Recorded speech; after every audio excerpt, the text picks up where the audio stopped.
This is a demonstration on how to use the CLOC Web Interface with your SmartFeed systems. Once your systems are connected and online, log into the CLOC Web Interface by using the address greenfeed.clocinc.com. Once the page loads, you'll be prompted for your username and password. By default, your password will be SmartFeed. Once you enter your username and password, click Login. If this is your first time logging in, be sure to change your password to something more secure. To do that, click on your username in the upper right corner. From here, we can change our current username or change our password. To do so, enter the new password and confirm the new password. Then click Save Changes. You'll be prompted for the current password. Then click Save Changes. Once the password is changed, you can log in again using your new password.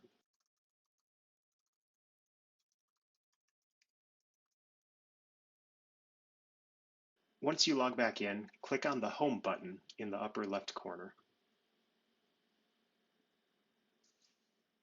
From the home screen, we can see the status of each feeder. When the feeders are shown in green, that means they are connected and online.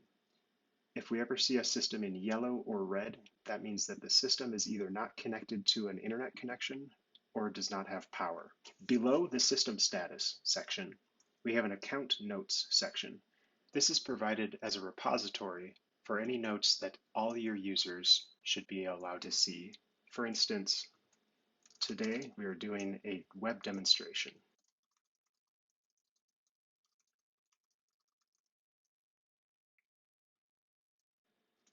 This note will now be available to any user that can log in under our account. Next, click on the SmartFeed tab. The SmartFeed tab allows us to configure each feeder as well as check the status of all of our bunks. In the up to the minute mass measurements section, we can see the current weight of all the feed in the bunks and also the voltage if these systems are operating on a solar panel system. To configure a system, click on it in the upper left corner.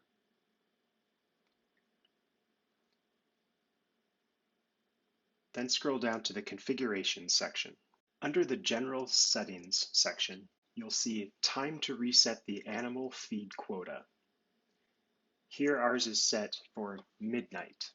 This setting defines on what time intakes are started for the day.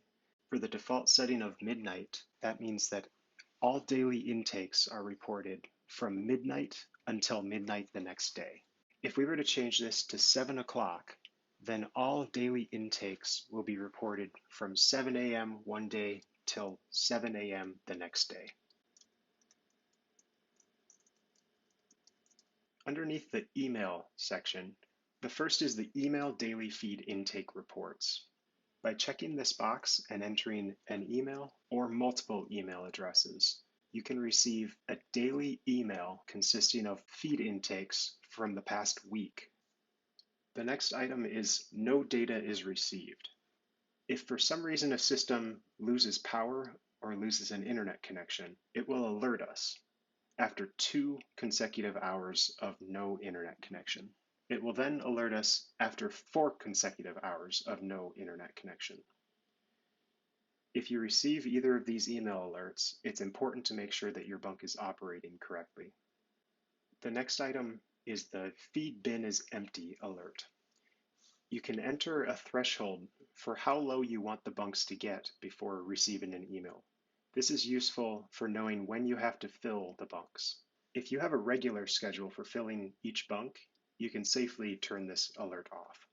Finally, the battery power is low alert will alert you if you're operating on solar panel or battery system and the voltage is getting too low for operation. Once you have the settings in place, click Save Settings. You'll receive a pop-up box showing you that the setting has been saved. Keep in mind that these settings are saved on a per bunk basis. So if you want the same settings for each bunk, you'll have to save those for each one. Next, click on Feed and Gain. This page will show you the intakes for your animals for any date range selected. By default, we have the last 3 days selected. If you're interested in the intake from only selected bunks, you can choose those by clicking the down arrow and unselecting any bunks you're not interested in. Then click OK. For this demonstration, we will select all of the bunks owned by this user. We're going to select the last 9 days and then click Go.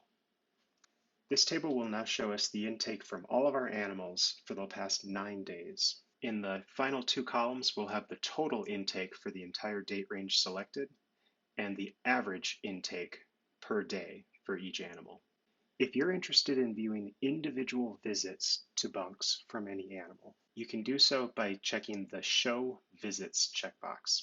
Because this can provide a lot of data, it's recommended that we narrow our date range. For this demonstration, we'll put just today's date and show visits. When we click Go, in addition to today's intakes, if we scroll all the way down, we'll see a final table at the bottom of the page.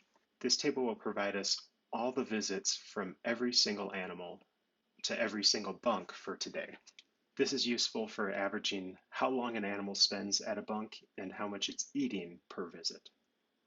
If you're interested in viewing individual visits in the web browser, it will only show you the last 5,000 entries.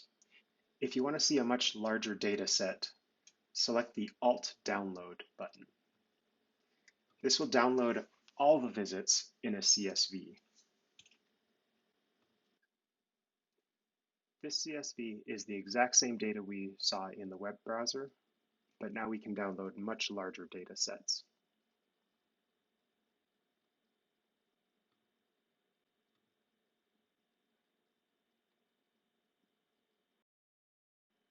You may notice that we have the top table labeled as all feeders, but then there's a second table and even more below that one. This is because we have all of our bunks configured as one feed type. Click on the Feed Types tab, and you'll see that all 5 of our SmartFeed bunks are configured to dispense Supplement A feed type. If you are feeding multiple feed types, you can configure which bunks are providing which type of feed. By changing the feed types, our intake report will aggregate the feed based on which bunk the animal consumed it from. Next, click the Feed Intake Allotment tab, and then click List Animals. SmartFeed operates based on the RFID tag of an animal, but you can give the animal a friendly name, which would usually be the visual ID or the animal name. Here we've given all of our RFID tags visual ID names for easier reference. Any changes that you make to the animal's name must be saved by clicking the Save button. Finally, click the Data tab. SmartFeed records data on a secondly basis, so the benefit of this is we can actually see the feed in a bunk at any given time throughout the day. So here I'm looking at bunk 205 from midnight for up to 1 full day.